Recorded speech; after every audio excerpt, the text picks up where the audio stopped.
Welcome and thank you for joining me today for Day 20 of Bible in a Year New International Version. Today we'll be going over Exodus 17, 18, 19, and 20. Exodus 17. The whole Israelite community set out from the desert of Sin, traveling from place to place as the Lord commanded. They camped at Rephidim, but there was no water for the people to drink, so they quarreled with Moses and said, "Give us water to drink." Moses replied, "Why do you quarrel with me? Why do you put the Lord to the test?" But the people were thirsty for water there, and they grumbled against Moses. They said, "Why did you bring us up out of Egypt to make us and our children and livestock die of thirst?" Then Moses cried out to the Lord, "What am I to do with these people? They are almost ready to stone me." The Lord answered Moses, "Walk on ahead of the people. Take with you some of the elders of Israel, and take in your hand the staff with which you struck the Nile, and go. I will stand there before you by the rock at Horeb. Strike the rock, and water will come out of it for the people to drink." So Moses did this in the sight of the elders of Israel, and he called the place Massah and Meribah, because the Israelites quarreled and because they tested the Lord, saying, "Is the Lord among us or not?" The Amalekites came and attacked the Israelites at Rephidim. Moses said to Joshua, "Choose some of our men and go out to fight the Amalekites. Tomorrow I will stand on top of the hill with the staff of God in my hands." So Joshua fought the Amalekites as Moses had ordered, and Moses, Aaron, and Hur went to the top of the hill. As long as Moses held up his hands, the Israelites were winning, but whenever he lowered his hands, the Amalekites were winning. When Moses' hands grew tired, they took a stone and put it under him, and he sat on it. Aaron and Hur held his hands up, one on one side, one on the other, so that his hands remained steady till sunset. So Joshua overcame the Amalekite army with the sword. Then the Lord said to Moses, "Write this on a scroll as something to be remembered, and make sure that Joshua hears it, because I will completely blot out the memory of Amalek from under heaven." Moses built an altar and called it, "The Lord is my banner."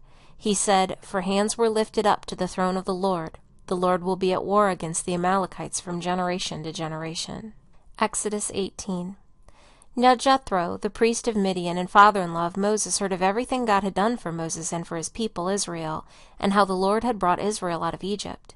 After Moses had sent away his wife Zipporah, his father-in-law Jethro received her and her 2 sons. One son was named Gershom, for Moses said, "I have become an alien in a foreign land," and the other was named Eliezer, for he said, "My father's God was my helper. He saved me from the sword of Pharaoh." Jethro, Moses' father-in-law, together with Moses' sons and wife, came to him in the desert, where he was camped near the mountain of God. Jethro had sent word to him, "I, your father-in-law Jethro, am coming to you with your wife and her 2 sons." So Moses went out to meet his father-in-law and bowed down and kissed him. They greeted each other and then went into the tent. Moses told his father-in-law about everything the Lord had done to Pharaoh and the Egyptians for Israel's sake, and about all the hardships they had met along the way, and how the Lord had saved them.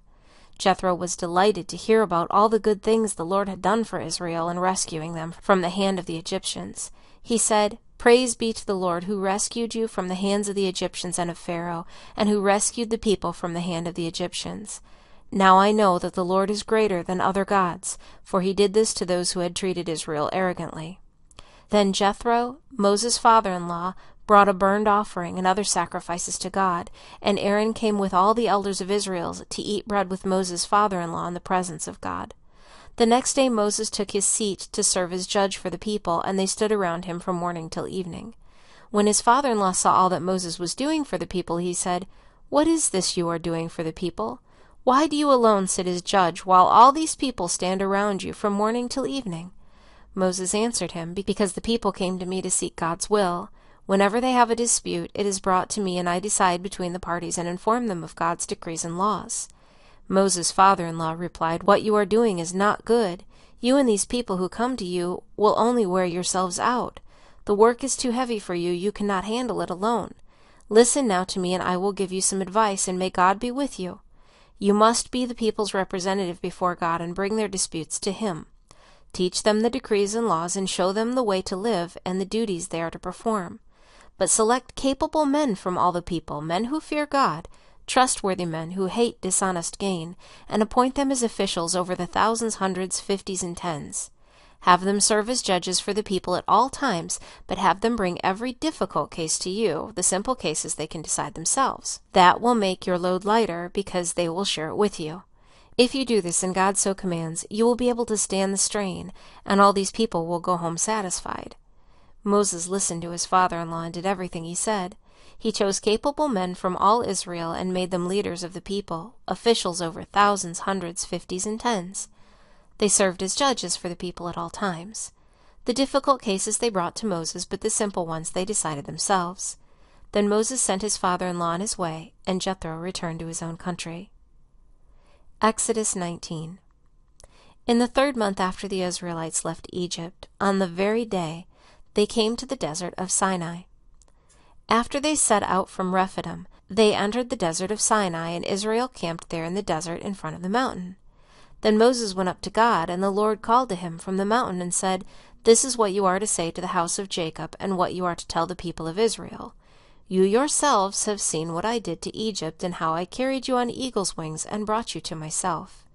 Now if you obey me fully and keep my covenant, then out of all nations you will be my treasured possession. Although the whole earth is mine, you will be for me a kingdom of priests and a holy nation.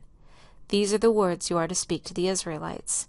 So Moses went back and summoned the elders of the people and set before them all the words the Lord had commanded him to speak.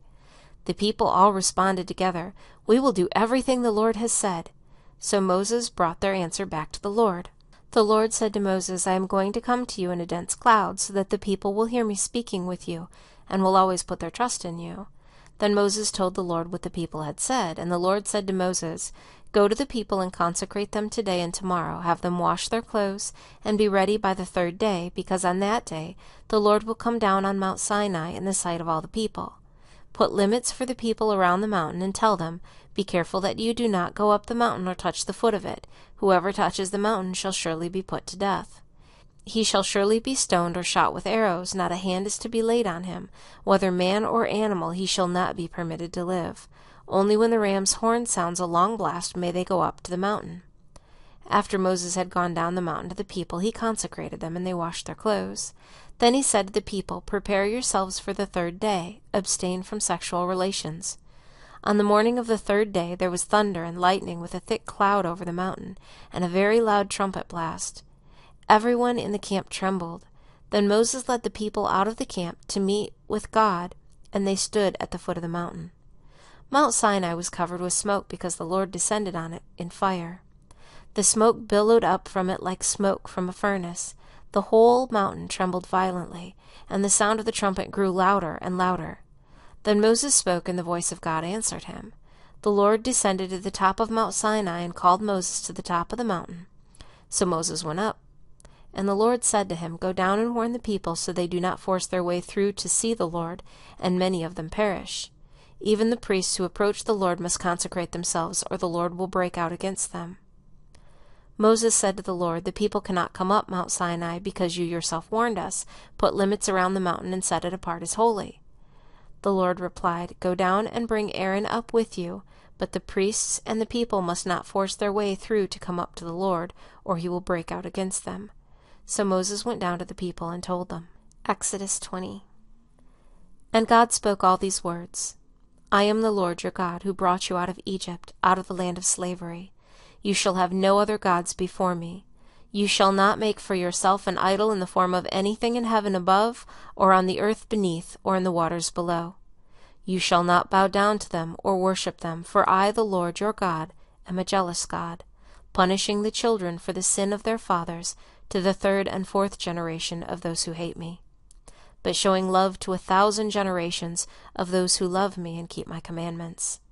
You shall not misuse the name of the Lord your God, for the Lord will not hold anyone guiltless who misuses his name.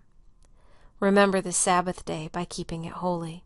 6 days you shall labor and do all your work, but the 7th day is a Sabbath to the Lord your God. On it you shall not do any work, neither you, nor your son or daughter, nor your manservant or maidservant, nor your animals, nor the alien within your gates. For in 6 days the Lord made the heavens and the earth, the sea, and all that is in them, but he rested on the 7th day. Therefore the Lord blessed the Sabbath day and made it holy. Honor your father and your mother, so that you may live long in the land of the Lord your God is giving you. You shall not murder. You shall not commit adultery. You shall not steal. You shall not give false testimony against your neighbor. You shall not covet your neighbor's house. You shall not covet your neighbor's wife, or his manservant or maidservant, his ox or donkey, or anything that belongs to your neighbor. When the people saw the thunder and lightning, and heard the trumpet, and saw the mountain in smoke, they trembled with fear. They stayed at a distance and said to Moses, "Speak to us yourself, and we will listen, but do not have God speak to us, or we will die." Moses said to the people, "Do not be afraid. God has come to test you, so that the fear of God will be with you to keep you from sinning." The people remained at a distance, while Moses approached the thick darkness where God was. Then the Lord said to Moses, "Tell the Israelites this, you have seen for yourselves that I have spoken to you from heaven. Do not make any gods to be alongside me. Do not make for yourselves gods of silver or gods of gold. Make an altar of earth for me and sacrifice on it your burnt offerings and fellowship offerings, your sheep and goats and your cattle. Wherever I cause my name to be honored, I will come to you and bless you. If you make an altar of stones for me, do not build it with dressed stones, for you will defile it if you use a tool on it. And do not go up to my altar on steps, lest your nakedness be exposed on it." Thank you for joining me for Day 20 of Bible in a Year, New International Version.